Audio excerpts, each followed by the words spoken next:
Elina Svitolina defeated Anastasia Potapova at the Monterrey Open after the Russian player competed as a neutral athlete in response to the country's invasion of Ukraine. Ukrainian tennis player Elina Svitolina said she was on a mission after defeating Russia's Anastasia Potapova at the Monterrey Open. The world number 15 initially refused to compete against the Russian unless tennis's governing bodies made a stand against the country's invasion of Ukraine. She made a U-turn after it was announced that all Russian and Belarusian players would compete neutrally. Svitolina had made a bold statement in the days before her opening match at the Monterrey Open, saying she would not play any matches against Russian or Belarusian opponents unless they became neutral athletes, without displaying any national symbols, colors, flags or anthems. On the day of her match against Russian world number 81 Potapova, the 27-year-old confirmed she would be playing the match after a productive call with the WTA. And hours before Svitolina took to the court in Mexico, the ATP, WTA, ITF and 4 Grand Slams made a joint statement, announcing all Russian and Belarusian tennis players would be accepted as neutral athletes only.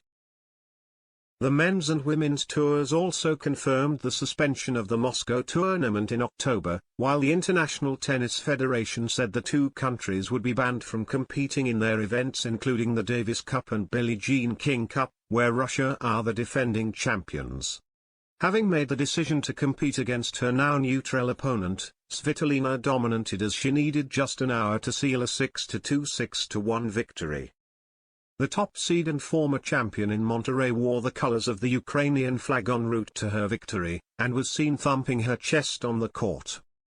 She exchanged words with the 20-year-old at the net, having previously thanked her Russian colleagues who stood up against the war in one of her statements. After the match, the Ukrainian tennis star explained why she had made a U-turn and decided to compete, admitting she was on a mission for her country. "Today it was a very special match for me," the former world number 3 said. "I'm in a very sad mood, but I'm happy that I'm playing tennis here. I was focused. I was on a mission for my country. From the beginning, it was important to be ready for anything that comes my way." Svitolina is donating all of her prize money to the Ukrainian army in their efforts to fend off the Russian invasion and said she wanted to keep playing so she could use her resources and platform to help her country. The 2018 WTA Finals champion also said she felt a duty to call on the help of the tennis world, adding, "I think it's my mission to unite our tennis community to stand with Ukraine, to help Ukraine because what we're going through is a horrible thing for all Ukrainians. That's why I'm here. That's why I'm playing for my country and doing my best using my platform and using my resources to introduce that and try to invite people to support Ukraine. For me, playing the match here, I'm not playing only for myself. I'm playing for my country, I'm playing for the help of the Ukrainian army and people in need. Every victory that I'm going to get is going to be very special." Svitolina, who won the title in 2020 just before tennis was suspended for the pandemic, next faces Bulgarian qualifier Victoria Tomova in the second round.